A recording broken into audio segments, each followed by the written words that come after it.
The Crystal Conjurer is going to be an extremely fun build that focuses on crystal sorceries, allowing you to shred through bosses and enemies in Elden Ring. This is going to be designed to be a level 150 build so that you guys can get everything on your first playthrough, as well as know where everything is that I'm using for this build. I will take you through the weapons, armor, talismans, everything you need, and the locations of each, so let's get into it. So I had always heard that crystal sorceries had gotten a bad rap because they were not as powerful as the other sorceries in Elden Ring, and as that may hold some truth to it, I have found a really fun way to play with them, and I have made them incredibly powerful. So, jumping directly into our talismans so we can know how the build works and synergizes, the first talisman you're going to be using is the Graven Mass Talisman. This is going to greatly raise the potency of our sorceries, and it's also going to give us an 8% boost to our sorceries in Elden Ring. This is absolutely phenomenal for any magic build that you're putting together, and I highly recommend this. If you don't have this one, but you have the Graven School Talisman, you can still use that, but it will only give you a 4% buff instead of an 8%. For our second talisman, we are using the Godfrey icon. This is going to enhance our charge skills and spells. A lot of our crystal sorceries are charged, so this is a no-brainer, and it is going to allow us to get a 15% damage boost to those spells, once again stacking with our Graven Mass Talisman, giving us more and more damage. For talisman slot number 3, we're using the Magic Scorpion Charm. If you are using this build for PvP, do not use this, put something else in its place, but this is going to raise our magic attack by 12%, but lower our damage negation by 10%. So we're going to take more damage, but we are going to do more damage, and in PvE, this is definitely worth the risk because you always want more damage to be pumping out towards these bosses and enemies in Elden Ring. And lastly, our quality of life talisman for this build, because we are going to get hit, it just happens in Elden Ring, the Dragon Crest Great Shield Talisman. This is going to enormously boost our physical damage negation by 20%, allowing us to take damage where it would have potentially killed us. We can now survive certain situations. Now, to pick up any of these talismans for yourself, the Graven Mass Talisman is going to be an endgame talisman located in the consecrated snowfields at the Albinauric Rise Tower here on the map. The Godfrey icon is going to be located in the first ever jail you get to in Altus Plateau. The Magic Scorpion Charm is going to be a quest reward for the Selvas questline, which I will leave down in the description below. And the Dragon Crest Great Shield Talisman is going to be located at the end of the game in Ephriel Brace of the Hallig Tree in a broken down church surrounded by a ton of pest enemies. So when it comes to our Flask of Wondrous Physic, we're going to be using two tiers that absolutely shred when it comes to this crystal build. We're going to be using the Magic Shrouding Crack tier, giving us a 20% damage boost to our magic attacks, and we're also going to be using the Cerulean Hidden tier, which is going to eliminate FP consumption for 15 seconds. This is going to come in handy with a few of our spells. Just like you see with Comet of Azure, there are a few crystal spells that will do the exact same thing, and you can channel them until you run out of FP. The Magic Shrouding Crack tier can be picked up from Liurnia in the northeast area by an Erdtree avatar by that minor Erdtree right here on the map, and the Cerulean Hidden tier is going to be located from the ulcerated tree spirit at the minor Erdtree east of the Road of Iniquity Site of Grace. And guys, real quick, I just want to stop here and thank you guys so much for watching this far into the video. If you're finding value in this content and you're liking what you see on the channel, hit that subscribe button and the bell notification so you guys can know when I'm making more videos.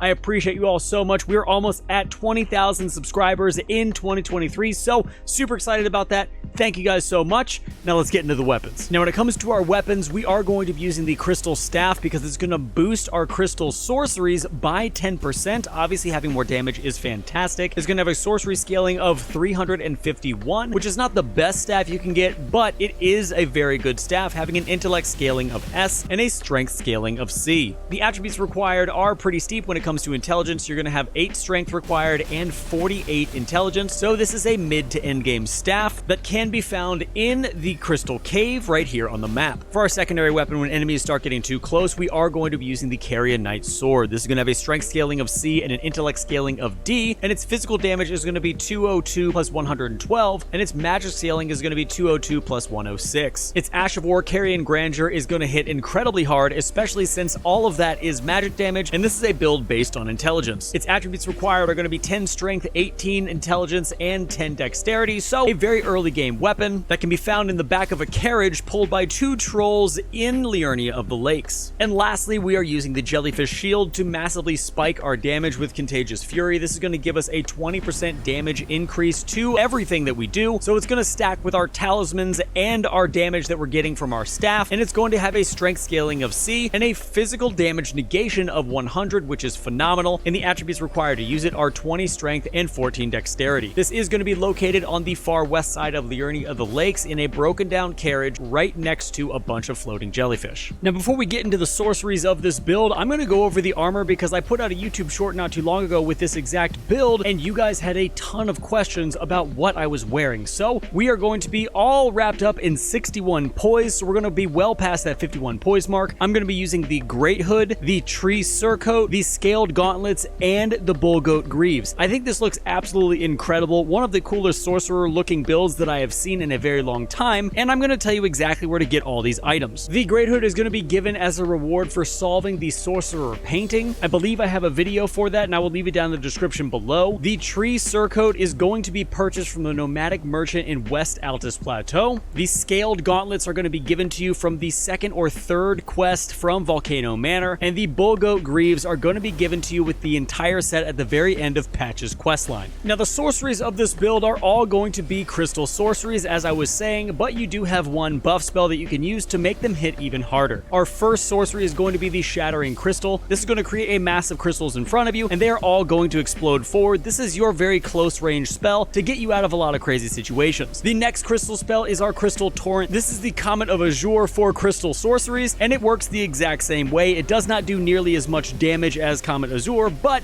it is a really cool spell, and it does get an area of effect rather than one solo target. And for our last damage spell, we're using Crystal Release. This is going to bring a torrent of crystals down upon the enemy right above you. It does take a little bit to summon, but once you get it going, it's going to stream crystals all around you in a giant circle, and any normal enemy is going to be really hurt by these and probably die. And lastly, we have Terra Magica. This is going to be our damage boosting spell. It's going to boost our damage by 35% for 30 seconds, and it only will last a few seconds after you leave the sigil, so try to stay as close as possible, if not within that sigil at all times when you are attacking at range. The majority of these sorceries are very easy to get. If you want to snag Crystal Release, it's going to be dropped by the Crystallian bosses at the end of the Academy Crystal Cave dungeon right here on the map. Crystal Torrent is probably going to be one of the harder ones to get. It's going to be dropped by the Crystallian bosses at the end of the Celia Hideaway, and all of those have rot on them, so they are a huge pain, but if you can get it, it's going to be worth it. Shattering Crystal is going to be located at the Church of the Cuckoo right near Raya Lucaria Academy, and if you want to get Terra Magica, you have to complete the entire Academy Crystal Cave, follow the path up, and take a very giant ladder all the way to the top of a tower, and Terra Magica will be sitting up there for you. And lastly, I'm going to put the stats right here on the screen so you guys can see what I am rocking with, and then also what you should see at level 150. I am in New Game +7 at this point, but everything you can get in this build is given to you at the very first playthrough, and you can also snag it if you missed any in New Game +1, and level 150 builds are pretty viable all the way until New Game +4. And with that being said, guys, thank you so much for watching until the end of the video. I appreciate it. If you want to check out any more of my videos, I have a ton of Elden Ring, Lords of the Fallen, and Lies of P videos for you guys to check out. And if you haven't subscribed yet, hit the subscribe button and the bell notification on your way out. You know it helps the channel grow a ton. And until next time, stay safe, enjoy the game, and I'll see you in the next one.